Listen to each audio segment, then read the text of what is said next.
Today I'm reviewing the Summer Fridays Dream Oasis Deep Hydration Serum. And really quick, I just want to say, purchase these products with my own money. I'll never waste your time with sponsor ads or videos. So if you want to help support the channel, check out nobsbeauty.com, join Patreon community, or click on the links below. Okay, had to get this one right when it came out. And actually, once in a while I'm at Sephora and I'll see something new before it's really come out. The other day, somebody picked up the Glow Recipe Strawberry AHA Serum. Didn't even know that was coming out, but once in a while, they'll put the stuff on the shelf early. So if you're addicted to shopping, it's a nice way to get stuff before anybody even knows it's coming. So anyway, I'm excited about the strawberry serum. But anyway, okay. So Summer Fridays came out with their Cloud Dew Gel Moisturizer, which I really loved, and really have gotten more into the brand since then. And they've released a lot more products that are sensitive skin friendly since that happened, and I've been liking them ever since. So there we go. Their first product, their Jet Lag Mask, the initial version, which everyone loved, I think, had a lot of essential oils in it. They reformulated it, took them out as fragrance-free. Anyway, so they call this a weightless, non-comedogenic jelly serum that hydrates, soothes, and is perfect for oily, blemish-prone, or sensitive skin types. I agree with most of that, but I'm going to talk about the blemish-prone and sensitive skin in a minute. So, okay, first criterion, packaging. Like it. I think it's glass jar, although it doesn't have any recycling info. I think it's glass. It's definitely glass. The pump bottle, love that.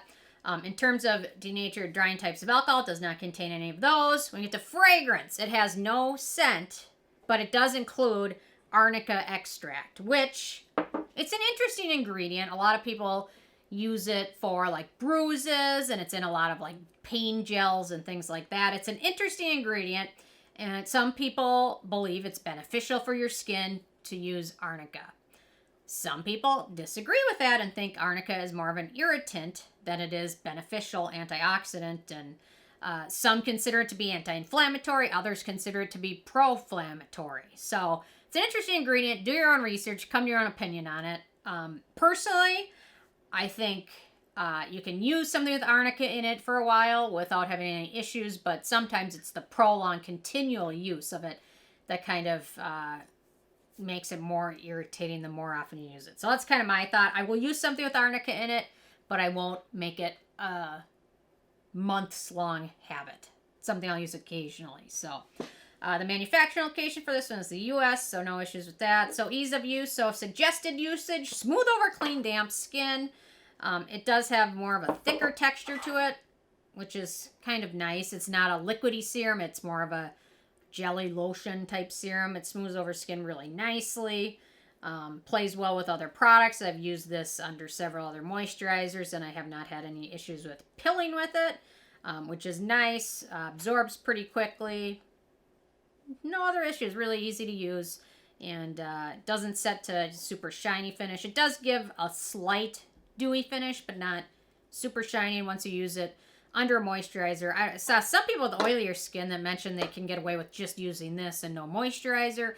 Probably not going to be the case for drier skin, and even most oily skin types will benefit from something over it, moisturizer, things like that. So I will mention the Drunk Elephant Protini, when applied over this, will foam up on me. It foams up a lot, but just with this one, and I think that's a Drunk Elephant thing, not the Summer Fridays issue. So, okay, antioxidants and beneficial ingredients. So we've got squalane, a good skin identical ingredient and antioxidant. We've got aloe juice, a good anti-inflammatory, soothing, hydrating ingredient.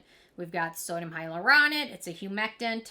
I think we're going to do both of them today, sodium hyaluronate and niacinamide. So, okay, then we've got oat kernel flour. It's a good soothing, hydrating, and antioxidant ingredient. We've got sodium PCA. It's another hydrating and skin identical ingredient.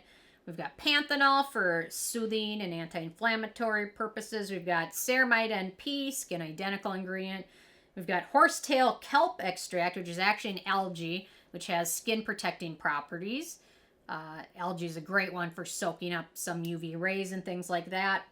Centella Asiatica, good antioxidant, skin soothing ingredient. We've got Matrixyl Synth 6, which is a peptide. Manufacturer claims it can boost the production of 6 major components of the skin matrix: collagen 1, collagen 3, collagen 4, fibronectin, hyaluronic acid, and laminin 5.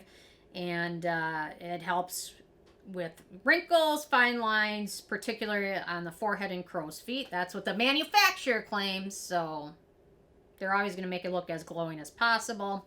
Okay, then we've got niacinamide, skin brightening, anti-acne, barrier repairing. Okay, then after niacinamide, we've got acetylglucosamine, we've got arginine, we've got aspartic acid, we've got PCA, we've got glycine, alanine, serine, valine, proline, threonine, isoleucine, phenylalanine, and histidine, which are all amino acids. They're skin identical ingredients. They help with repairing the skin barrier. Amino acids are one of the primary building blocks of hair keratin and skin collagen. It's also a natural moisturizing factor, skin hydrating, and also thought to help speed up wound healing. So those are the beneficial ingredients. So a nice list of calming, hydrating, soothing, and skin identical ingredients. In terms of animal testing, this is vegan, gluten-free, and cruelty-free. So in terms of the performance, look at how nice. My hand looks so hydrated compared to the other hand, which is very dull and dry. So I enjoy this serum. It's hydrating. It helps a little bit with redness. Not a huge fan of the Arnica in here, but it's a nice serum. Gives skin a nice moisture boost. Gives a little bit of a glow. Probably not something I would repurchase. It's not a must-have. And I'll talk about the price in a second. But it's a nice serum with a lot of good ingredients and amino acids. Pretty friendly for acne-prone skin. There's a couple ingredients of note, which are squalane and glyceryl stearate. So if you have very acne-prone skin, keep that in mind. In terms of the price, this is a full size 1 ounce, 30 milliliters, retails for $44. So it's kind of pricey, although a little bit of it goes a long way, and it's pretty nice. But $44 it's a decent chunk of change. I always compare everything in price to the Protini, even though I don't love the Protini anymore. I just somehow everything gets compared to that price of $68. And I always think with this for $24 more, I could have the Protini. I don't know. It's some benchmark in my brain. I don't know, because I used to really love it, and I used to go through a lot of it. In terms of the it factor, it's a nice serum. It will work well for most skin types, with the exception of very acne prone and very sensitive due to the Arnica.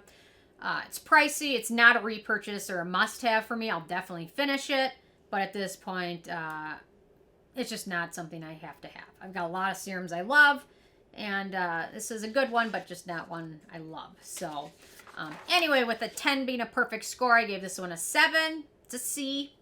It says it. It's about average. It's good, but average still. And at least the Arnica doesn't have a strong scent, and you don't notice it. So anyway, those are my thoughts on this one. Interested in from you guys if you had a chance to check it out yet or not. And if you have what your thoughts are, so leave a comment. Love hearing from you guys. And stay tuned for more tomorrow. Thank you so much. Bye, guys.